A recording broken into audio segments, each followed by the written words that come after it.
जितने पार्टी हैं अपना गठबंधन करके वो भी उम्मीदवार उतारेंगे तो हमारी कोई लड़ाई नहीं है, कोई चुनौती नहीं है। ऐसा प्रधानमंत्री तो हमारे देश को फर्स्ट बार मिला है। 60 साल 65 साल जो राज किया उस समय तो बुझाता भी नहीं था, जो सिखा दिया गया रबर स्टाम्प की तरह घूमते रहता था। मिदनापुर में अभी 3 पुल के शिलान्यास किए हैं, बड़ा 8 करोड़ 10 करोड़ का पुल। पिछले 2 साल तक हम लोग तबाह रहे, इसको बहुत अति से झेले। हमको 3 साल काम करने का मौका मिला रहा। वहाँ कोई मिल ही नहीं रहा था, किससे लड़ाएंगे। ये पीछे जो हुआ उसको छोड़ दीजिए, अब आगे सिरे से हम लोग को काम करना है और क्षेत्र में चुनाव जीतना है। चुनाव और दबाएं बेल आइकन हमारे वीडियो सबसे पहले देखने के लिए। तो हमारे एनडीए गठबंधन का आज बैठक था, सभी दल के लोग आए हुए थे। जदयू के आए हुए थे, भाजपा से थे, उनके बाद मांझी जी के पार्टी से थे, उपेंद्र कुशवाहा जी के जिलाध्यक्ष, सारे राम पारस जी के जिलाध्यक्ष, सारे पार्टी से लोग आए हुए थे। तो आज राजनीतिक यही हुई है, हम लोग का चर्चा हुआ है कि आगे हम लोग कैसे क्षेत्र में जाए या क्षेत्र में कहाँ बैठे। तो वो लोग बहुत सारा सजेशन दिए हैं, उस पर हम लोग को काम करना है सभी लोग। इसीलिए हम लोग एक साथ मिल के बैठक किए हैं कि एक दूसरे से सारे लोकसभा के लोग मिलजुल सके आगे का रणनीति। मुद्दा यही है कि एयर हमारे यहाँ मुजफ्फरपुर पता ही हवाई अड्डा के लिए आप लोग भी देखे होंगे कि बहुत बार हम सदन में भी क्वेश्चन उठाए थे, जो आप लोग चलाए भी थे। उसके बाद हमारा वैशाली जो है पर्यटन स्थल में होना चाहिए, जो अभी तक नहीं हुआ है। ये मुद्दा है, बहुत सारा विकास है, जहाँ जहाँ काम करना है, जो लोगों का डिमांड होगा उनके अनुसार काम किया जाएगा। कल आप क्षेत्र में गए थे, किस तरह से रिस्पांस मिला जनता? जहाँ हम कल क्षेत्र में गए थे तो बहुत सारा रिस्पांस मिला। आप लोग देखे होइएगा, फेसबुक पर डाले हैं फोटो। बहुत लोग खुश थे, बहुत लोग कह रहे थे कि टिकट लेने में आपको लेट हो रहा था, हम लोगों में घबराहट हो रहा था।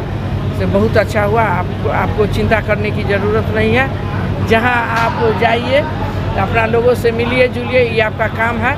हमारा काम है कि प्रधानमंत्री जी के योजना के बारे में जनता तक पहुंचाना है। माननीय मुख्यमंत्री जी के बारे में बताना है लोगों को। जो विकास डबल इंजन का सरकार है बिहार में, काम बहुत तेज़ी से हो रहा है। हमारे आदरणीय राष्ट्रीय अध्यक्ष चिराग पासवान जी का विजन है बिहार फर्स्ट, बिहारी फर्स्ट। वो चाहते हैं कि नौजवानों को हम लोग बिहार में, जो बिहार से बच्चे लोग बाहर जाते हैं, उनको हर सुविधा हमारे बिहार में होना चाहिए। इस विजन के साथ भी हम काम करते हैं। महागठबंधन के प्रत्याशी भी आपके सामने रहेंगे, किस तरह से आप? जैसे प्रजातंत्र है तो मौलिक अधिकार है, सबको लड़ना है। और जितने पार्टी हैं अपना गठबंधन करके वो भी उम्मीदवार उतारेंगे तो हमारी कोई लड़ाई नहीं है, कोई चुनौती नहीं है। पूर्व में किए गए कार्यों को लेकर जाएंगे जनता के बीच में, या फिर मोदी जी के नाम का इस्तेमाल? मोदी जी तो हमारे हैं ही देश के प्रधानमंत्री, जो पूरे देश विदेश में हमारे इंडिया के नाम के रोशन कर रहे हैं। ऐसा प्रधानमंत्री तो हमारे देश को फर्स्ट बार मिला है। 60 साल 65 साल जो राज किया उस समय तो बुझाता भी नहीं था, जो सिखा दिया गया रबर स्टाम्प की तरह घूमते रहता था। ये पहला प्रधानमंत्री देश में है कि हम लोग के गर्व से सीना चौला है, सर उठा हुआ है पूरे भारत के लोगों को। कल हवाई अड्डा का एक बार फिर से आपने मुद्दा उठाया है। हाँ, और लोगों के मन में ये चल रहा है कि पिछली बार भी आप लोकसभा गए थे तो वहाँ फिर वो मुद्दा पहले उठाए तो वहाँ कहा गया था कि आप प्रस्ताव भेजवाइए। तो प्रस्ताव यहाँ से गया है बिहार से, अब इस बार लागू है। उस समय प्रस्ताव नहीं था। इस चीज़ को लेकर प्रधानमंत्री मोदी ने भी वादा किया था, तो बनेगा यहाँ। अगला ट्रिप वही है। आप लोग देखिए रहे विकास क्या नहीं किए हैं। विकास का मुद्दा हमारे वैशाली में, मीनापुर में अभी 3 पुल के शिलान्यास किए हैं, बड़ा 8 करोड़ 10 करोड़ का पुल। उससे पहले भी बनाए थे हमने। बहुत सारा काम हुआ है, बहुत जगह गेट भी बना है। जो हमारे पूर्वज लोग जो बहुत महारथी थे, बहुत सारा ऐसा काम किए थे, उनको हमारे जो लोग नौजवान है जो नीचे है वो लोग भूल चुके थे। उसके नाम के लिए हम लोगों ने गेटो बनाए कि कम से कम हमारे बच्चा, हमारे नया पीढ़ी के लोग जाने कि हमारे वैशाली में किन किन लोगों ने आगे काम किया। उसके बाद छठ घाट के लिए महिलाओं का डिमांड था कि आप महिला हैं, खुद छठ करती हैं, हमारे घाट बनवा दे, सीढ़ी घाट बनाई जाके हम लोग को छठ करने में दिक्कत। ये सब बहुत काम किए हैं। 4 लाइन हम लोगों ने बनवाया है, पटना से लेके बेतिया साहेबगंज होते हुए बेतिया तक 4 लाइन का निर्माण कराए। जहां हम लोग का फैक्ट्री है उस 4 लाइन को हमने NH 28 में जुड़वाने का काम किया, वो भी पास हो गया।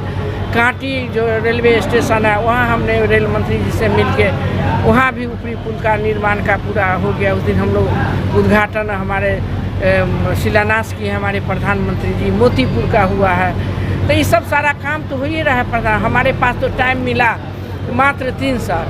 2 साल तो आप तमाम लोग जानते हैं कि हम जब जीत के गए तो तुरंत कोरोना का प्रकोप आया, जो पूरे देश विदेश झेला। इस प्रकोप के सारे लोग 2 साल तक हम लोग तबाह रहे, इसको बहुत अति से झेले। हमको 3 साल काम करने का मौका मिला रहा है। 3 साल हमने जो हमारी सरकार हमको जो मदद किया, पैसा दिया, उनका हमने काम किया, ईमानदारी से किया। ईमानदारी से मैं खड़ी हूँ अपने राष्ट्रीय अध्यक्ष चिराग पासवान जी के विजन के साथ। अपने राष्ट्रीय अध्यक्ष के आज भी आपके माध्यम से बहुत बहुत उनको धन्यवाद। उन्होंने पुनः हम पर विश्वास करके मुझे उम्मीदवार बनाया। इंजीनियर रविंद्र सिंह बड़ा इंडी गठबंधन से अभी तक कोई प्रत्याशी का ऐलान नहीं हुआ। क्या कुछ लगता है कि अब तक प्रत्याशी का ऐलान न करने की पीछे वजह क्या होगी? आपके विरोध में तक प्रत्याशी का ऐलान नहीं हुआ है महागठबंधन के तरफ? वहाँ कोई मिल ही नहीं रहा था, किससे लड़ाएंगे? देखिए, इंजीनियर रविंद्र सिंह एक बड़ा आरोप लगा रहे हैं, पार्टी तोड़ने का आरोप आप पर लगाया जा रहा है। कल 2 दर्जन लगभग 2 दर्जन जो है बड़े नेता एक साथ इस्तीफा दिए। ऐसा है कि जो बात गई वो बीत गई। पुराने बात के नहीं लेके चलिए, पीछे जो हुआ उसको छोड़ दीजिए। अब आगे सिरे से हम लोग को काम करना है और क्षेत्र में चुनाव जीतना है, चुनाव लड़ना है, अपने जनता के बीच जाना है। रविंद्र सिंह महनार से आके किसी पर कोई आरोप नहीं लगा सकते हैं। उनका आरोप जो है ना निराधार है, वो गलत आरोप लगा रहे हैं। मुँह है, सबको सब कुछ बोल सकता है, कोई किसी पर प्रतिबंध नहीं लगा सकता है। वैसे वैसे लोग को हम नोटिस भी नहीं लेते हैं रविंद्र सिंह से।